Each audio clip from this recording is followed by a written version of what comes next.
Hello student, class 10th exercise 14.1 question number 23। A game consist of tossing. इसे tossing का एक game है। 1 rupees coin 3 times. पहले अगर हम 1 रुपीज की सिक्के को एक बार उछालते हैं तो क्या केसेस आएंगे, हेड और टेल। दो केसेस आएंगे। लेकिन ये कितनी बार कह रहा है, 3 टाइम्स, 3 बार उछालेंगे। तो अगर हम इसको 2 बार उछालें तो हेड और टेल की आपस में मल्टीप्लाई करें, हेड की हेड के साथ, तो केसेस बनेंगे हेड हेड।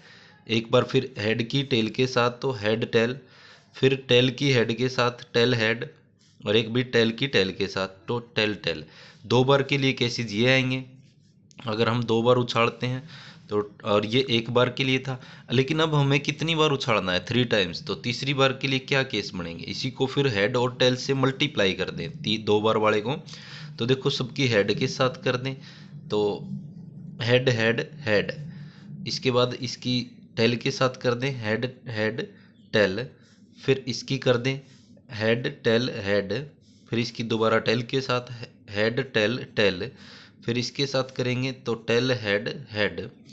फिर इसके साथ करेंगे टेल हेड टेल। फिर इसके साथ करेंगे टेल टेल हेड और टेल टेल टेल। तो टोटल केसेस ऐसे हमारे पास 3 बार सिक्का उछाड़ने के केसेस बन जाएंगे। 2 बार उछाड़ने के लिए ये बनेंगे, 3 बार के लिए एक बार फिर से इससे मल्टीप्लाई करेंगे। तो टोटल केसेस हमारे पास कितने हैं, total cases is equal to में 8 है। तो ये 8 केसेस हैं हमारे पास। उसके बाद noting and outcomes each time, तो नोट कर लिया हमने, ये आउटकम्स आ जाएंगे। Hanif wins all the tossing give the same result. Hanif तभी जीतेगा जब सभी के सभी क्या है, सेम रिजल्ट प्राप्त करे। तो सभी सेम रिजल्ट क्या है, देखो एक तो ये हो गया और एक ये हो गया। इन दो में क्या है, सेम रिजल्ट है। एंड 3 हेड या 3 टेल हो, 3 हेड हो या 3 टेल हो तो ये जीत गए। And loss is otherwise, otherwise ये लॉस हो जाएगा। तो calculate the probability of Hanif will loss the game. तो हनीफ हारने की प्रोबेबिलिटी निकालनी, पहले हम जीतने की निकाल लें तो हारने की फिर निकाल लेंगे। तो हनीफ जीतेगा कब, जब सेम रिजल्ट हो। हनीफ विन वेहन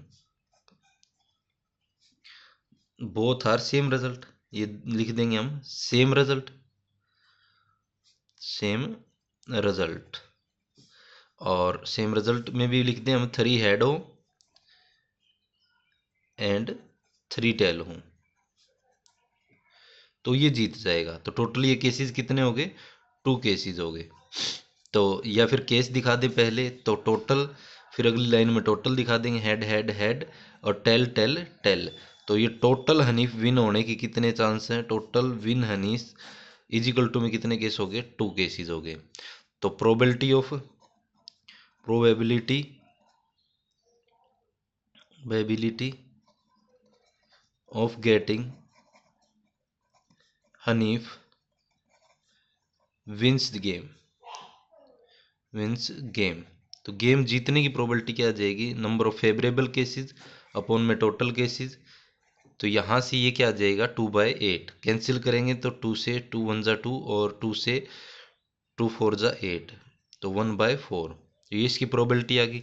लेकिन हमें पूछा गया क्या है, Hanif will loss the game, हारने की प्रोबेबिलिटी पूछी गई है।